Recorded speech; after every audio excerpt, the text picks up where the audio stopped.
안녕하세요. 반갑습니다. 저는 대한웰다잉협회 전문 강사로 활동하고 있는 이익의 상입니다. 오늘은 노인복지와 웰다잉이라는 주제를 가지고 잠시 같이 한번 생각해보는 시간을 갖겠습니다. 먼저 제가 얼마 전에 겪었던 황당한 사례를 먼저 말씀드리고자 합니다. 지하철에서 있었던 일인데요. 경로석에 앉아있던 그 나이 많은 여성 승객에게 한 젊은이가 다가갔습니다. 그 말을 걸더니 할머니하고 이렇게 말을 시작하는 거예요. 근데 그 여성 승객이 벌떡 일어나더니 뭐라고 그러냐면은 내가 그렇게 나이가 들었냐고, 내가 왜 할머니냐고 그러면서 나를 할머니라고 부를 수 있는 사람은 내 손자밖에 없다 이러면서 고래고래 소리를 지르고 지하철 안이 그냥 난리가 난 거죠. 그 젊은이가 뭐 대단히 잘못 것도 아니고 단지 할머니라고 부른 것 뿐인데 이와 같은 사단이 난 겁니다. 또 제가 그 다음에 또 다른 것을 겪은 것은 말씀을 드리면은 얼마 전에 노인복지관에 제가 강의를 나간 적이 있었거든요.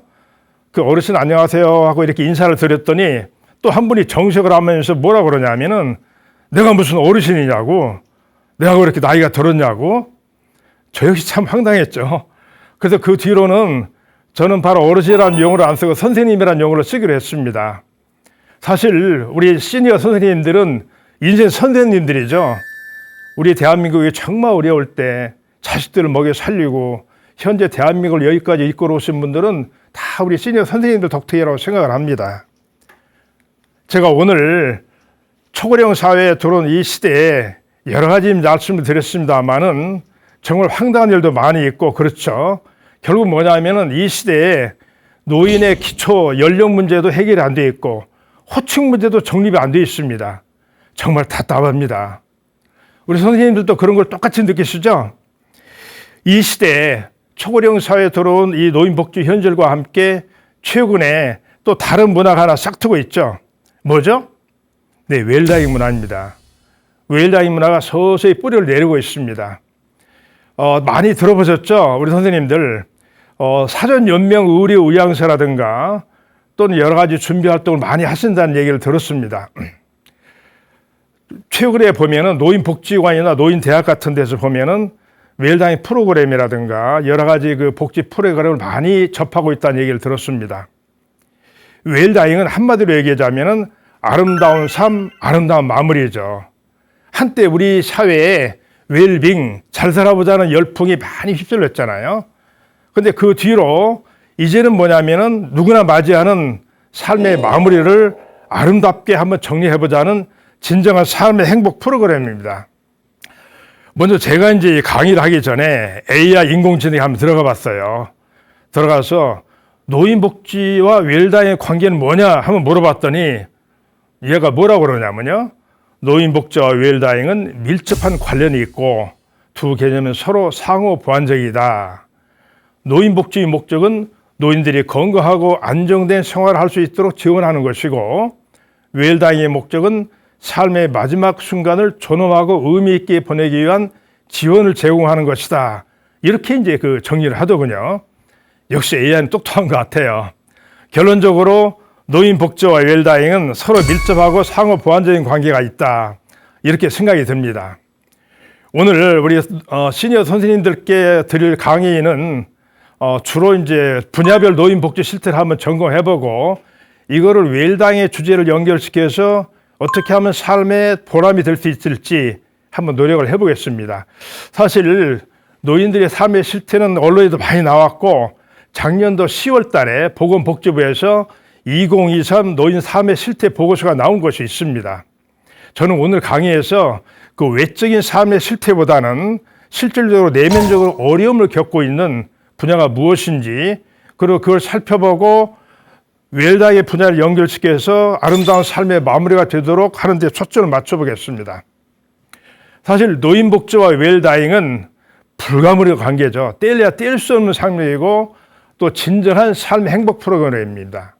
더더군다나 2025년 초고령 사회에 들어온 이 시점에 다양한 노인들의 삶과 의식 변화를 한번 살펴보고 어떻게 하면 아름다운 삶의 마무리로 갈 수 있을까 정리해보는 아주 의미 있는 시간이라고 생각이 됩니다. 그러면은 노인 복지의 가장 기본인 노인 연령 문제를 한번 살펴보겠습니다. 작년 10월인가 그 한국 노인의 가장 최고 관리 기관인 대한노인회 있잖아요. 대한노인회 회장이 바뀌었습니다. 이중근 노인회장이 그 취임식에서 바로 이 노인 연령 문제에 불을 지폈죠. 말하자면 지금까지 65세인 노인 연령 기준 문제를 75세로 올리자고 하면서 정부에 공식적으로 제안을 했습니다. 바로 우리 그 한덕수 총리님께서 긍정적으로 화답을 했고, 그 다음에 오세훈 그 서울시장도 새로운 미래를 여는 첫걸음이다 하면서 아주 잘 화답을 했습니다. 알고 보니까 서울시에서는 앞으로 5년간 그 노인 복지 기준을 설명하면서 이미 65세에서 70세까지 정리를 했더군요, 보니까. 자, 그러면은 이 65세 노인 기준 연령이 어떻게 만들어졌고 왜 중요한가? 또는 어떤 문제가 있는가? 그리고 그 문제가 있다면 웰다잉 차원에서 한번 살펴보겠습니다. 65세 노인 기준 연령이 최초에 만들어진 것은 19세기 독일의 비스마르크 제상이 노인연금을 도입하면서 최초 만들어졌습니다. 그 뒤로 2차 대전 이후에 유엔에서 이 기준을 그대로 설정해서 도입을 했죠. 그리고 우리 한국에서는 1981년도에 노인복지법이 제정이 됩니다. 이때 바로 65세를 노인 기준으로 정했죠. 그 뒤로 노인 기초연금, 노인연금 등 모든 복지 문제에서 이 기준을 그대로 정하고 있습니다. 자, 그런데 이게 지금 이 시대에 흘러가서 시대에 맞는가? 전혀 맞질 않죠. 지금 100세 시대에 65세를 기준으로 해서 노인 기준 연령 한다는 것은 전혀 시대의 상황에 맞지 않죠. 그 당시 1981년도에는 벌써 43년이 흘렀습니다. 그 당시에는 환갑잔치도 매우 크게 했잖아요. 우리 선생님들 그 부모님들 다 기억나시죠? 근데 지금은 칠순잔치도 제대로 안 하잖아요. 근데 이 시기에 100세 시대에 들어간 이 시기에 노인 연령을 65세로 기준으로 삼는다는 것은 시대적 전혀 상황에 맞지 않는다고 생각을 합니다. 얼마 전에 노인들을 대상으로 해서 여론조사를 했어요. 얼마가 노인 나이에 적당한가 이렇게 물어봤더니 2024 노인 실태 조사 보고서에서 정식으로 등록이 되는데요. 71.6세였습니다. 이 노인 대상 여론조사의 71.6세, 약 72세가 되잖아요. 그런데 그 전에 이미 여러 가지 그 노인 나이 문제에 대해서 공론화 과정이 있었습니다.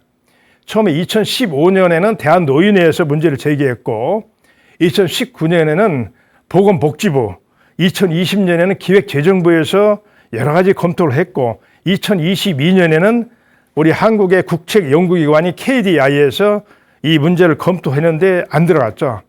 결국 계속 실패하고 나서 지금 현재까지 와 있는데요. 자, 노인 연령 기준이 노인 복지와 웰다잉에 왜 중요한가? 우리 시니어 선생님들은 여기에 정확한 정보와 지식을 가지고 있어야 될 것 같아요. 우리 선생님들이 속해 있는 노인 그룹에서 여러 가지 문제를 정확히 아는 것은 기본적인 상식인 것 같습니다.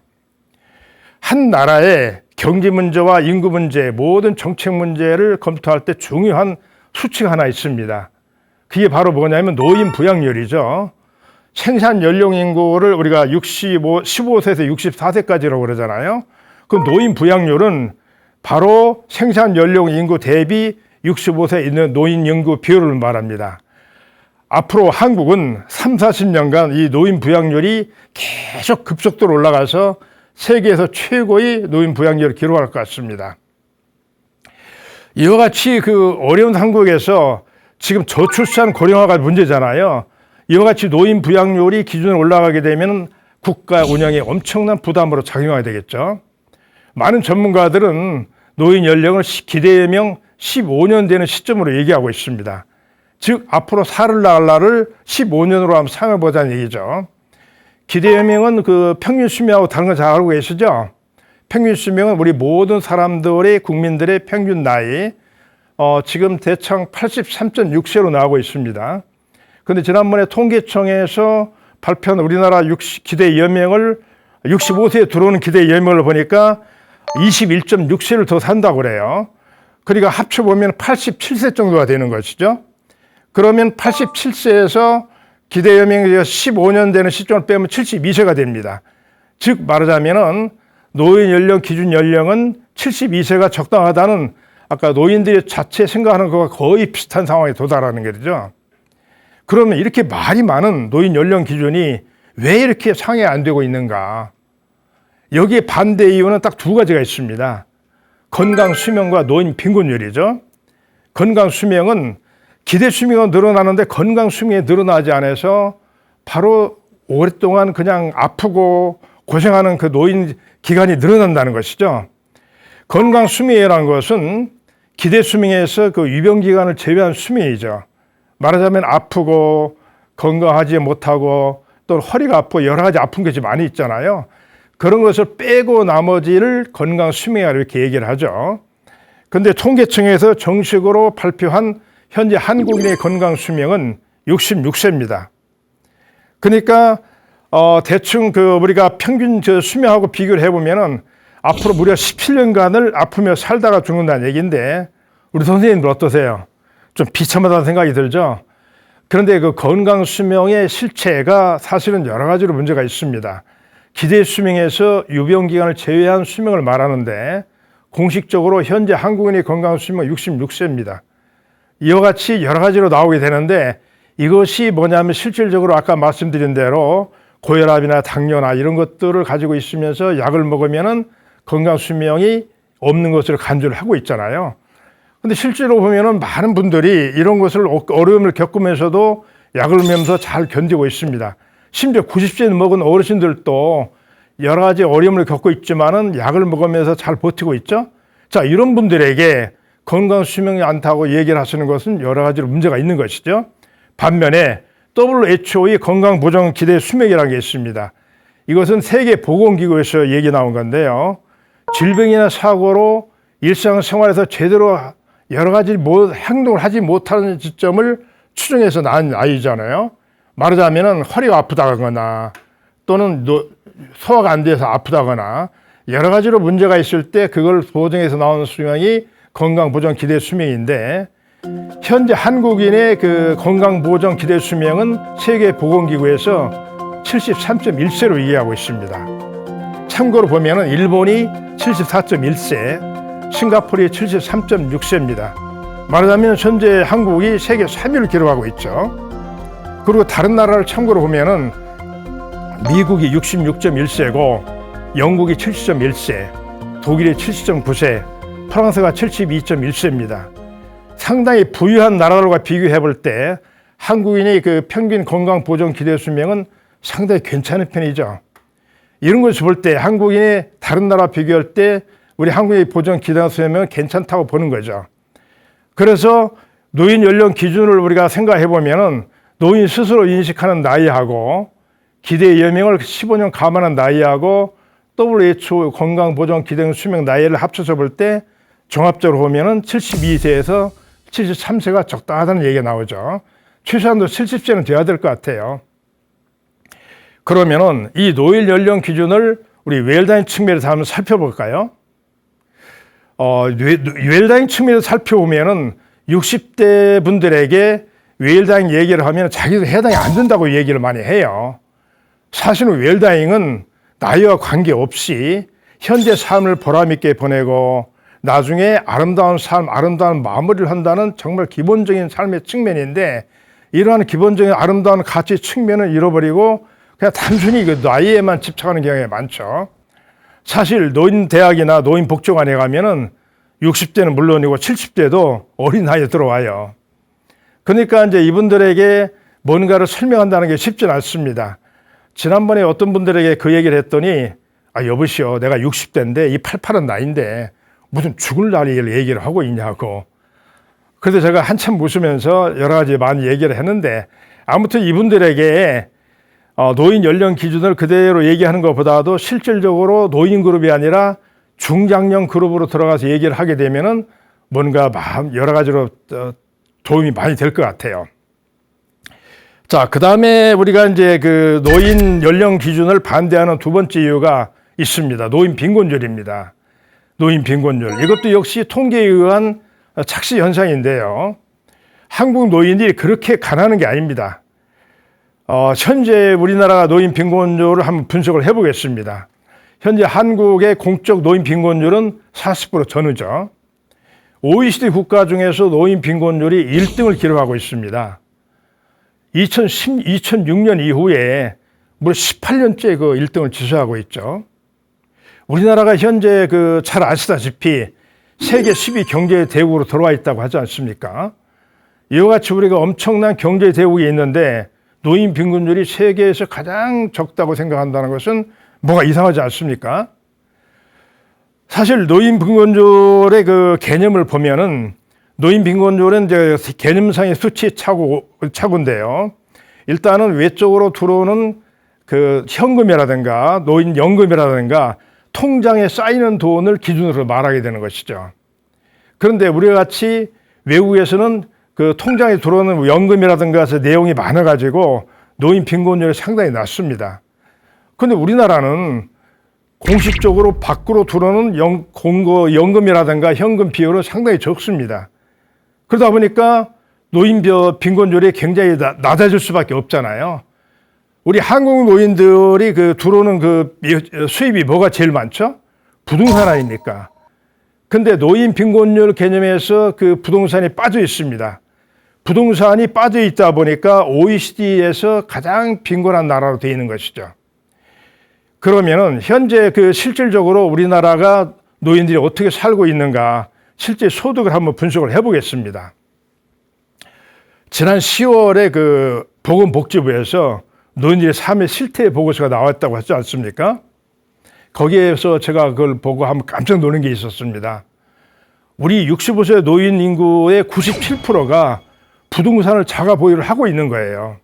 말하자면은 우리 노인 인구 중에서 100명 중에 97명이 아파트나 빌라나 또는 고급 주택을 소유하고 있다는 것이죠. 이 주택 평균 시세를 보면 3억 원입니다. 그리고 억대의 주택을 소유하고 있다는 것이죠. 억대, 수십억 대의 집을 소유하고 있는 사람을 우리가 가난하다고 할 수 없지 않습니까? 물론 집만 덩그러져 있고 현금이 없는 분들이 많이 있습니다. 이제 그런 분들에게는 필요하다면은 주택을 담보를 대출을 받으면 될 거 아니겠습니까? 그리고 또 우리나라에는 주택연금이라는 게 있습니다. 잘 아시다시피 주택연금은 주택을 담보로 잡아서 매월 연금 얼마씩 받는 거잖아요. 그런데 우리나라 주택연금 활용률은 굉장히 낮습니다. 통계에 보면은 약 13만 명이 우리나라가 받고 있는데요. 전체 노인 가구의 2%밖에 안 됩니다. 그러니까 그 얘기는 무슨 말이냐면은 주택연금을 받지 않아도 얼마든지 살 수 있다는 얘기죠. 이와 같이 우리 한국 노인들은 공적인 외에 비공식적으로 사적으로 들어오는 수입이 상당히 많습니다. 예를 들자면은 친척이나 자녀 이런 사람들에게 지원받는 게 상당히 많습니다. 작년인가 얼마 전에 통계 수치를 본 적이 있거든요. 그때 노인들에게 물어보니까 자녀나 친척에게서 지원을 받는 게 얼마나 되냐 그랬더니 전체 노인의 30%가 받는다고 그랬어요. 그러니까 전체 노인들의 상당 부분이 친척이나 자녀나 지원으로부터 생활비를 받고 있는 겁니다. 우리 주위에도 보면은 많이 있죠. 근데 이 소득이 공적인 소득이 아니다 보니까 노인 빈곤율에 들어가질 않아요. 결론적으로 보면은 우리나라 OECD 빈곤율에서 제일이라는 것은 통계에 의한 수치상의 문제다. 결국 우리나라가 노인들이 잘못 살고 있다는 것은 현실적으로 그와 같이 아니고 이것이 통계에 의한 잘못된 거다. 오늘 제가 이 문제를 강력하게 여러 가지로 문제를 제기하는 것은 초고령 사회에 들어온 이 현 시점에서 우리가 이 실체에 대해서 정확히 알고 있어야 된다는 얘기죠. 결국 노인들의 건강과 빈곤에 대해서 살펴보면은 그렇게 어렵지 않다는 것이죠. 결국 정리를 해보면은 한국의 노인들의 외형적인 삶의 실태에서 보면은 건강도 그런대로 우리가 유지가 되고 있고 소득에서도 비교적 양호하다는 생각을 할 수가 있습니다. 자, 그럼 어디가 문제인가? 자, 우리 선생님들 어디가 문제라고 생각하세요? 결국은 뭐냐면은 내적인 삶의 자세가 문제죠. 정신적인 문제. 건강과 소득은 어느 정도 이해가 되고 잘 되고 있는데 뭔가 내적으로 내가 삶의 보람과 가치를 느끼는 삶의 자세, 이게 지금 문제가 되고 있다는 것이죠.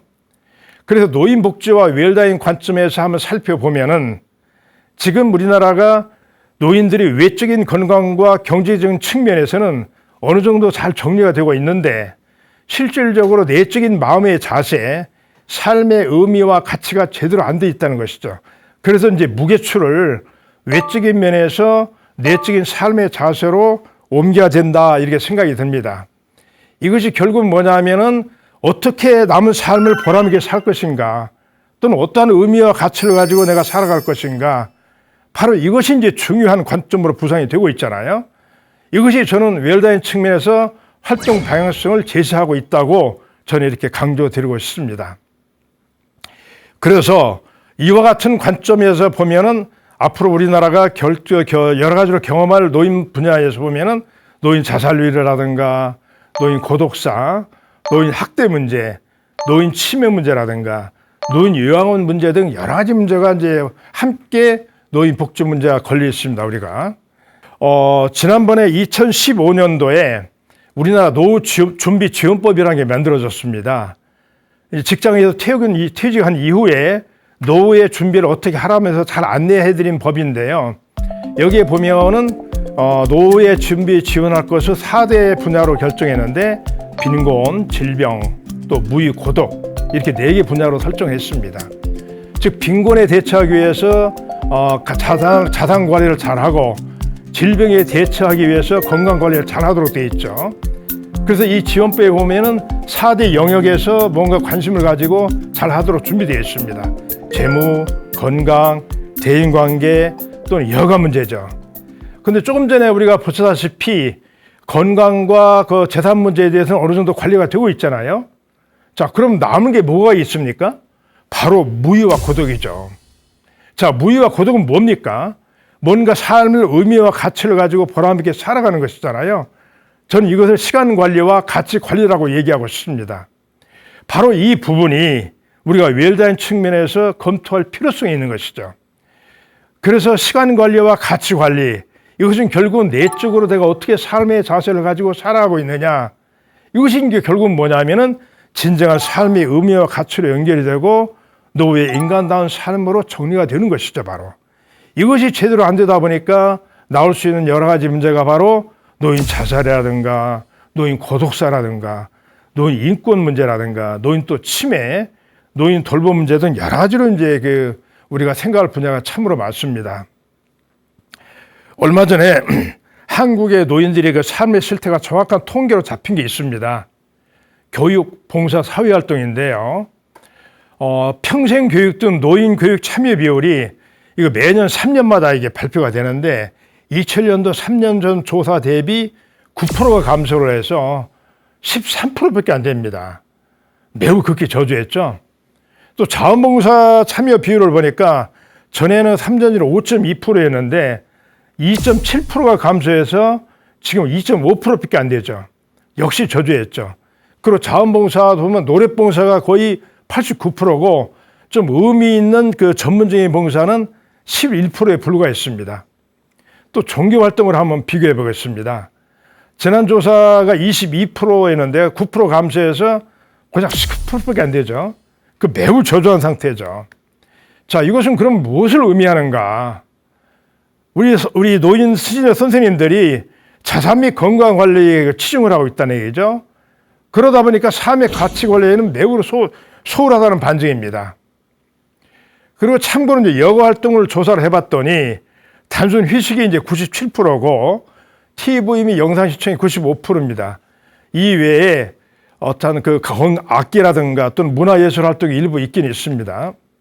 근데 결국 이걸 한번 분석을 해보면은 많은 분들이 대부분이 TV를 시청하고 단순 휴식에 하면서 뭔가 자기 개발을 하고 사회 활동도 하고 의미 있는 가치 활동은 소수에 불과하다는 것이죠. 바로 여기에서도 바로 우리가 그 가치 있는 의미 활동이 굉장히 중요한 데에 부각이 되고 있는 것이죠. 결국 노인들이 사회와 공동체에 기여하고 뭔가 보람 있는 삶을 살지 못하고 있음을 반영하는 것이죠. 바로 이 무유와 고독은 노년의 인간다운 삶에 아주 역행하는 정말 결과를 초래하고 있습니다. 자, 이 문제를 어떻게 해결할 것인가? 이 문제에 대한 해답은 저는 웰다인 문화 확산을 통해서 우리 시니어 선생님들에게 삶의 가치를 심어주고 노후의 아름다운 삶을 지냄으로써 결국 웰다인 문화가 정착되도록 하는 것이 매우 중요하다. 저는 이렇게 강조드리고 싶습니다. 그럼 지금으로부터 하나하나 그 분야별로 한번 살펴보겠습니다. 첫째, 노인 자살률이에요. 노인 자살률을 살펴보면 OECD 최악입니다. 그것도 20년간 1등이죠. 2003년부터 우리가 1등이거든요. 2017년도에 리투아니아한테 잠시 1위를 뺏겼습니다. 뺏겼다는 표현이 이상하죠.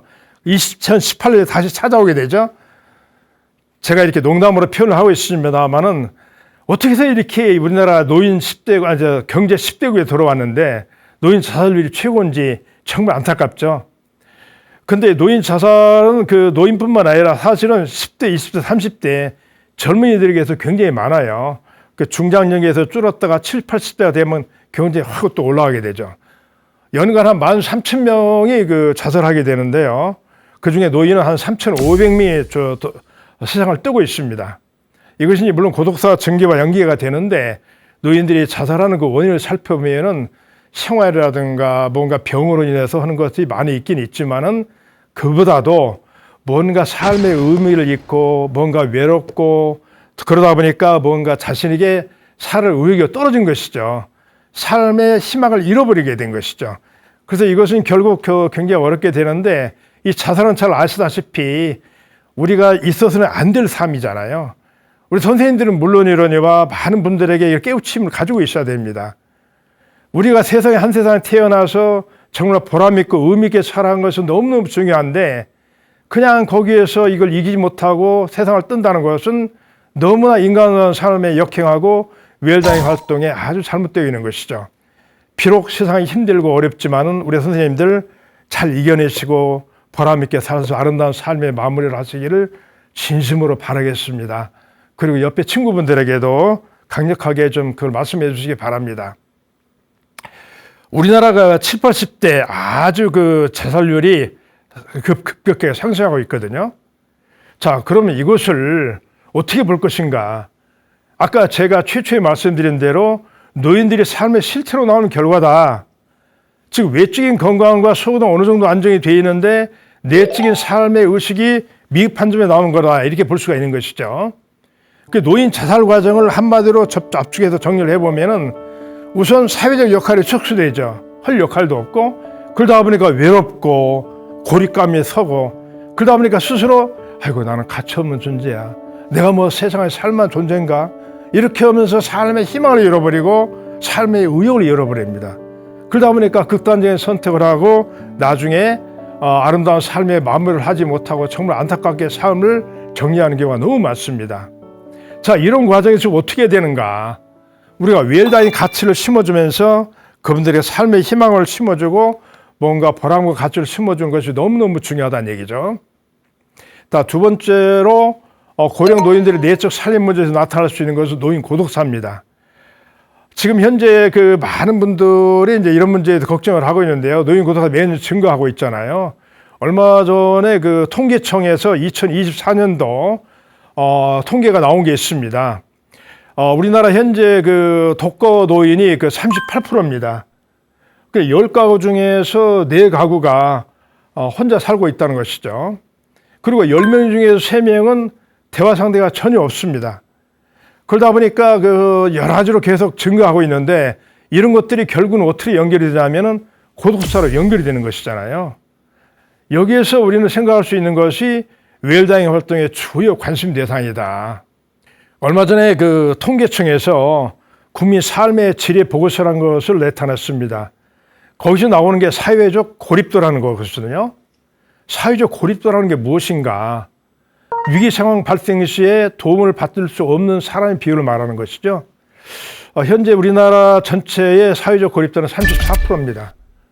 노인의 경우에는 41%죠. 그게 노인의 경우에를 비교해 봤을 때 노인 10명 중에 4명은 위급 시에 의지할 사람이 없다는 것이죠. 얼마 전에 2023년도 노인 삶의 실태 보고서에서 내가 우울하고 어려울 때 누구하고 상대할 사람, 대화할 사람이 있냐고 이렇게 물어보니까 8%는 아예 없다는 거예요. 이런 사람들은 너무 막막하잖아요. 이분들이 결국은 뭐냐면 고독사로 이어질 확률이 굉장히 많습니다. 결국은 이 고독사가 위험이 증가되면서 이분들은 노년의 인간의 삶에 아주 역행을 하고 우리 외일다잉 활동의 주요 관심 대상이 되고 있다는 것이죠. 이 노인 고독사와 관련해서 우리가 유심히 살펴볼 분야가 있습니다. 일본의 그 삶의 지표가 우리나라에 바로 들어와서 전파되는 경향이 많이 있잖아요. 근데 제가 얼마 전에 그 하나의 지표를 보면서 상당히 관심 있게 살펴본 것이 있습니다. 일본의 고독사가 가파르게 증가하고 있다는 거예요. 매년 16,000명이 고독사로 사망하고 있다는 거거든요. 우리 한국은 아까 매년 1,600명이라고 그랬잖아요. 무려 10배입니다. 그럼 우리 일본의 인구가 우리 한국의 그 2배 정도 되니까 그걸 감안한다 하더라도 굉장히 높게 나온 것이죠. 결국은 이와 같은 상황이 우리한테로 전파될 가능성이 많기 때문에 정말 걱정이 되고 우려가 되는 부분이죠.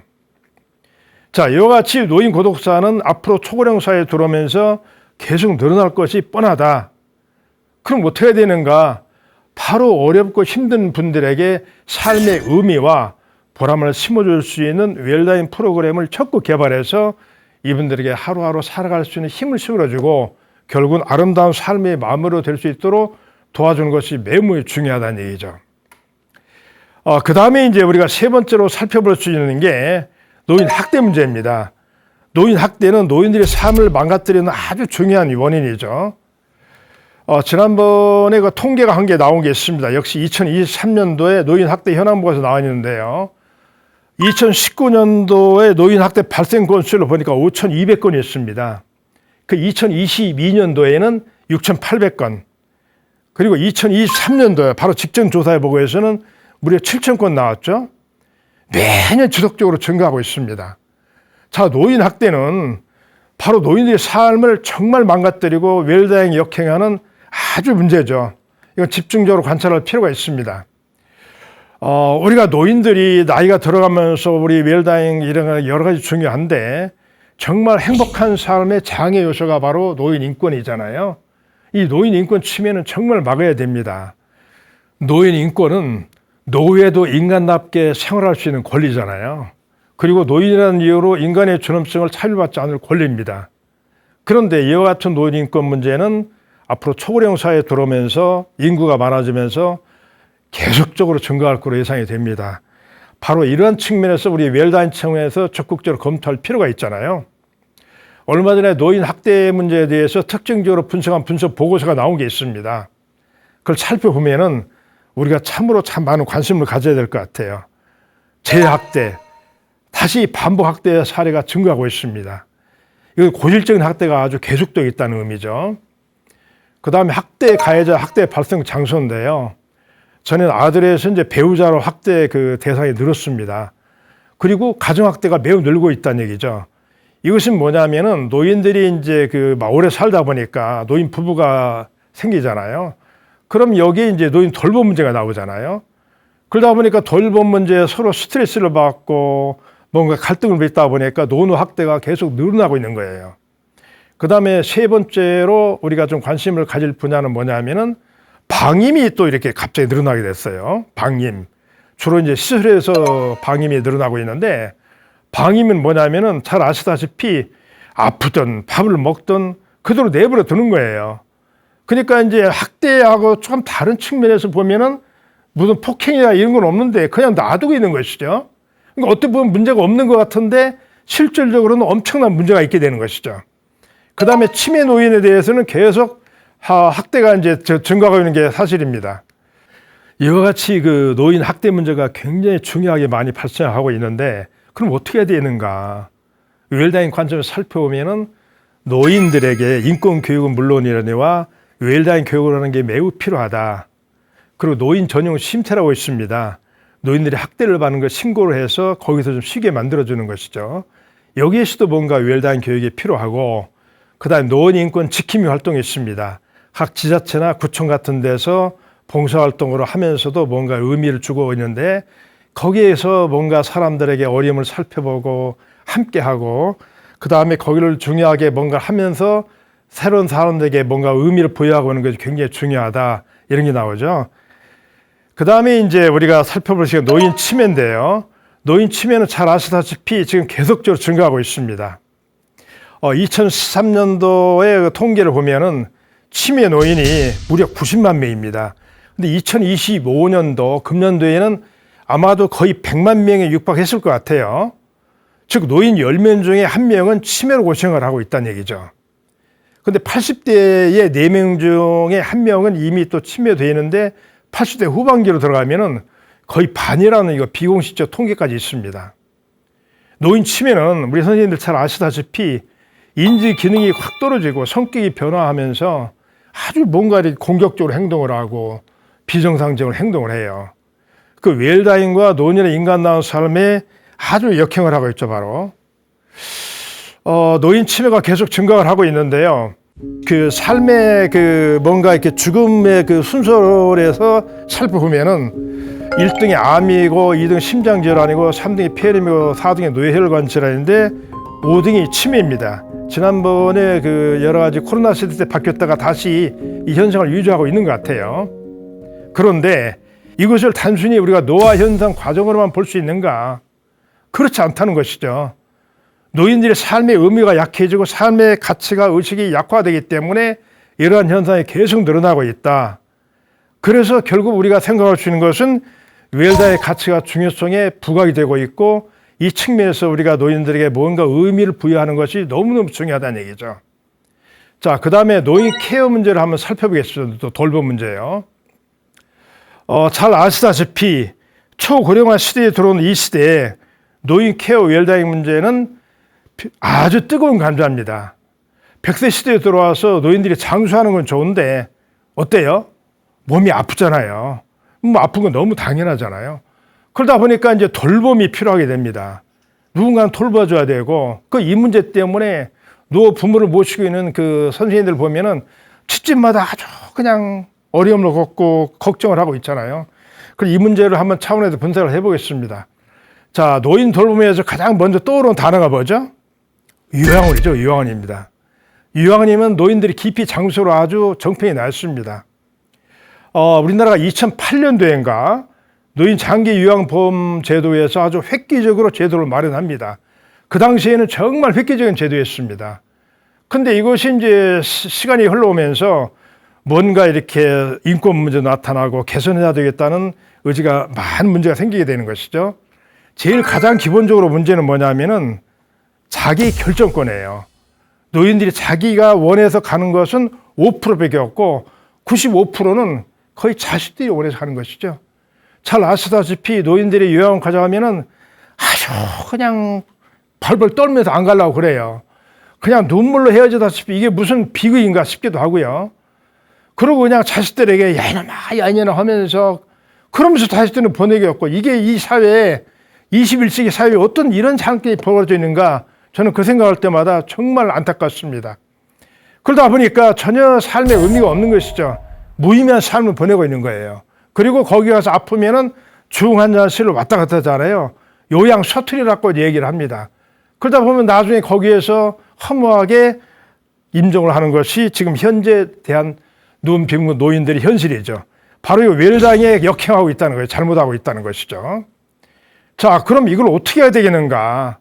여기에서 나온 것이 바로 커뮤니티 케어, 지역사회 통합 돌봄입니다.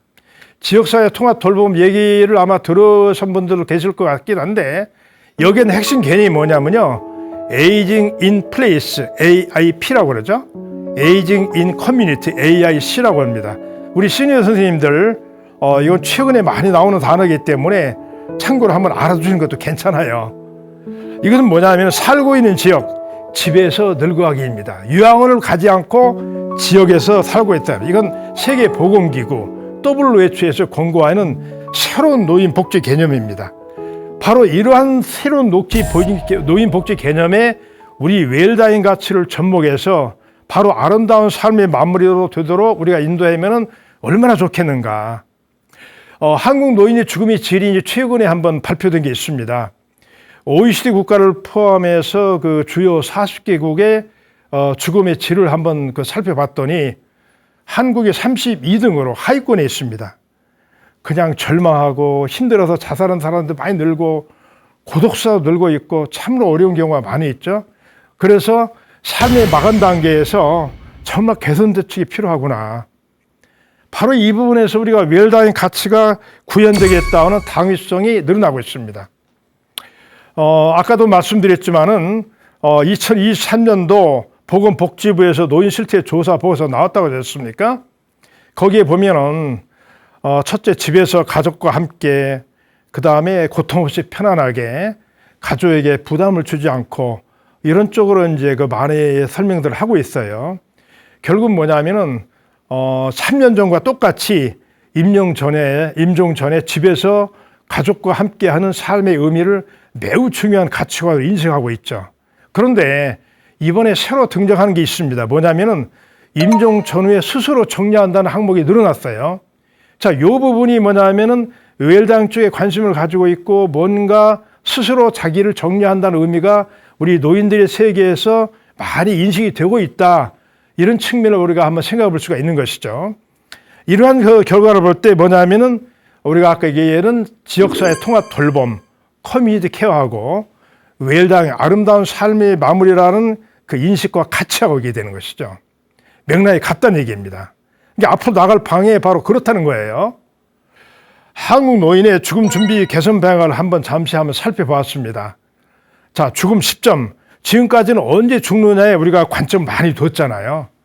근데 앞으로는 그것이 아니라 죽음 과정, 어떻게 삶을 마무리할 거냐. 아까 고독사도 보고 자살도 보고 그랬잖아요.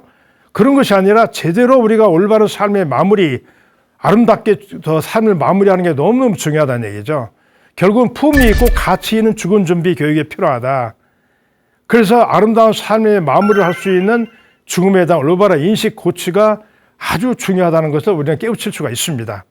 지금 우리 선생님들 아까 쭉 제가 설명드렸다시피 2025년도에 초고령 사회, 우리가 겪어보지 못한 새로운 시대가 좀 들어왔습니다. 이 시대에는 우리가 바로 새로운 개념의 노인복지가 필요한 시대잖아요. 우리가 아까 처음부터 살펴보았듯이 건강이라든가 자산 문제는 어느 정도 해결이 되어 있습니다. 근데 그것이 문제가 아니라 우리가 어떻게 삶을 살아가느냐, 의미와 가치를 가지고 살아가느냐, 말하자면 아름다운 삶의 마무리를 통해서 삶의 진실된 행복을, 보람을 살아가느냐가 굉장히 중요한 관건으로 좀 등장하고 있습니다. 바로 이 부분이 웰다잉의 의미와 가치를 우리가 생각할 수 있는 중요한 관건이죠. 우리 시니어 선생님들, 또 옆에 친구분들에게 아름다운 삶의 마무리, 진실되게 보람있는 삶을 살아갈 수 있도록 당부드리고 부탁드리면서 오늘 강의를 마치겠습니다. 자, 감사합니다.